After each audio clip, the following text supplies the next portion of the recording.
സുഹൃത്തുക്കളെ, പൊക്കാന കുടുംബാംഗങ്ങളെ,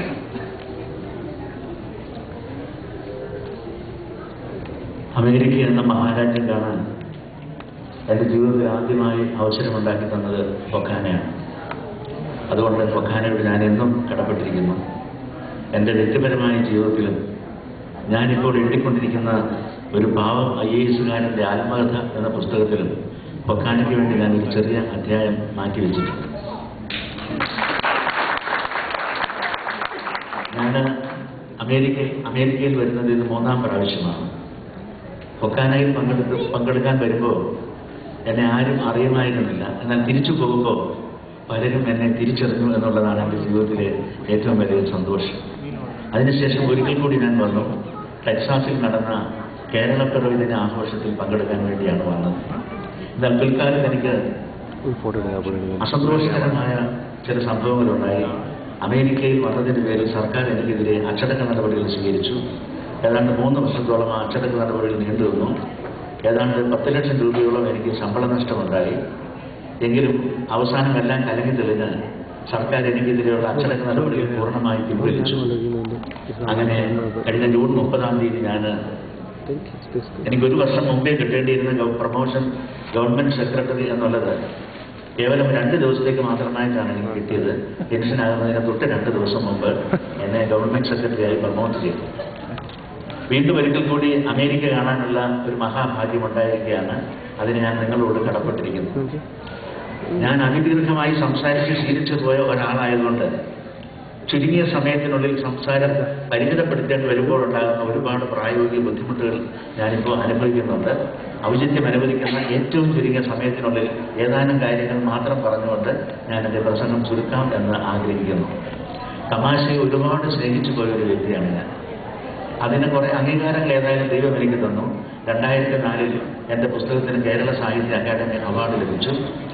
ഈ ചിരിരംഗം എന്നുള്ള പരിപാടി ഏതാണ്ട് ഇന്ത്യയിൽ 750-ലധികം സ്ഥലങ്ങളിൽ ഞാൻ ഇതിനോടകം അവതരിപ്പിച്ചു കഴിഞ്ഞിട്ടുണ്ട്. മലയാളികളുള്ള ഇന്ത്യയിലെ ഒട്ടുമിക്ക സംസ്ഥാനങ്ങളിലും ഞാൻ ഈ പരിപാടിയുമായി പോവുകയും വളരെ സാമാന്യം എല്ലാവർക്കും ഇഷ്ടപ്പെടുന്ന രീതിയിൽ ഈ പരിപാടി അവതരിപ്പിക്കുകയും ചെയ്ത് കഴിഞ്ഞിട്ടുണ്ട്. ഞാൻ വളരെ ഏറ്റവും സമയം ചുരുക്കി മാത്രമാണ് സംസാരിക്കുന്നത്. കേരളത്തിൽ പാട്ടുപാടുന്ന IAS-കാരായി 3 പേർ മാത്രമേ ഉള്ളൂ. ഇന്ത്യയിൽ ഇത്ര പേരുണ്ടെന്ന് എനിക്കറിയില്ല. കേരളത്തിലുള്ള 3 പേരിൽ ഏറ്റവും സീനിയർ ഞാനാണ്. മറ്റൊരാൾ തിരുവനന്തപുരം ജില്ലാ കളക്ടറായിരുന്ന ശ്രീ അയ്യപ്പനാണ്. മൂന്നാമതൊരാൾ, അദ്ദേഹം റിട്ടയർഡ്. മൂന്നാമതൊരാൾ കേരളത്തിൻ്റെ ആരോഗ്യവകുപ്പ് സെക്രട്ടറിയായ ഡോക്ടർ വിശ്വാസ് മേത്തയാണ്. നാളെയാണ് എൻ്റെ പ്രധാന പരിപാടി, ചിരിയരങ്ങ് എന്നുള്ള പരിപാടി. എനിക്ക് എത്ര സമയം നാളെ ചിരിയരങ്ങിന് അനുവദിക്കുമെന്ന് എനിക്കറിയില്ല. എങ്കിലും നിങ്ങൾ അനുവദിക്കുന്ന അത്രയും സമയം ഞാൻ ചിരിയരങ്ങിന് വേണ്ടി ചെലവഴിക്കാൻ സന്നദ്ധനാണ്. ഇന്നൊരു ചെറിയ സാമ്പിൾ മാത്രം ഞാൻ അവതരിപ്പിക്കുന്നു. ഒരു പാട്ടിൻ്റെ ഒറിജിനൽ, ഒരു പാട്ടിൻ്റെ പാരഡിയും ഞാൻ അവതരിപ്പിക്കാൻ ആഗ്രഹിക്കുകയാണ്.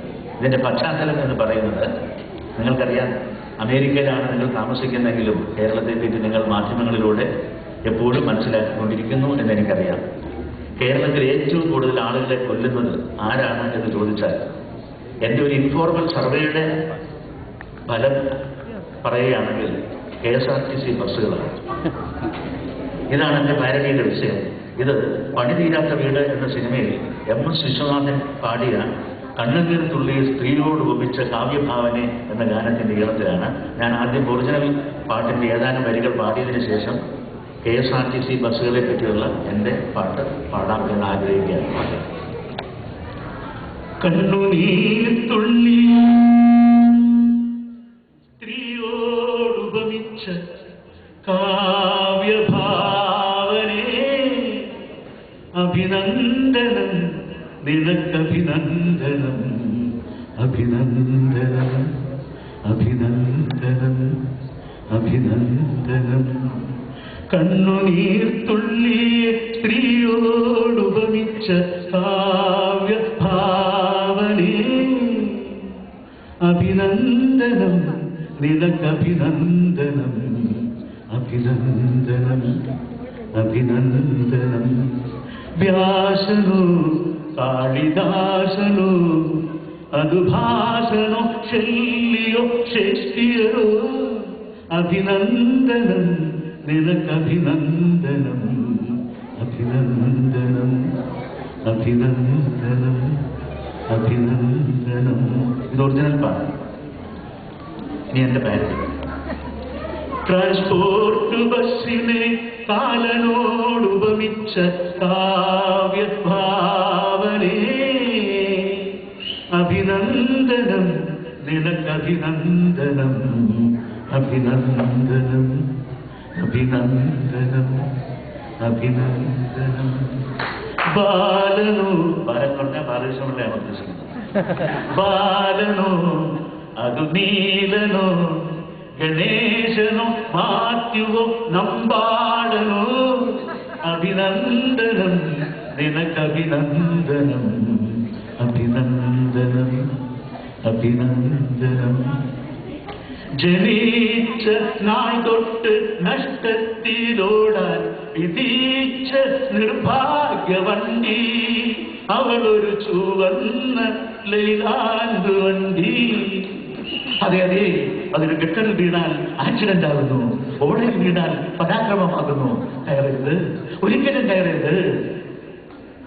ഭരണങ്ങൾ പലവട്ടം മാറി, മന്ത്രിമാർ കെഴുതരെ മാറി, പ്രതിമാസ നഷ്ടങ്ങൾ കുന്നോളമുയരുമ്പോൾ ഖജനാവ് ഒടിയുന്നു, നമ്മൾ കൈകൂപ്പി ശപിക്കുന്നു.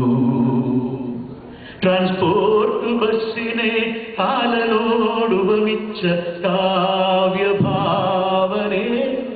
അഭിനന്ദനം നിനക്കഭിനന്ദനം അഭിനന്ദനം അഭിനന്ദനം.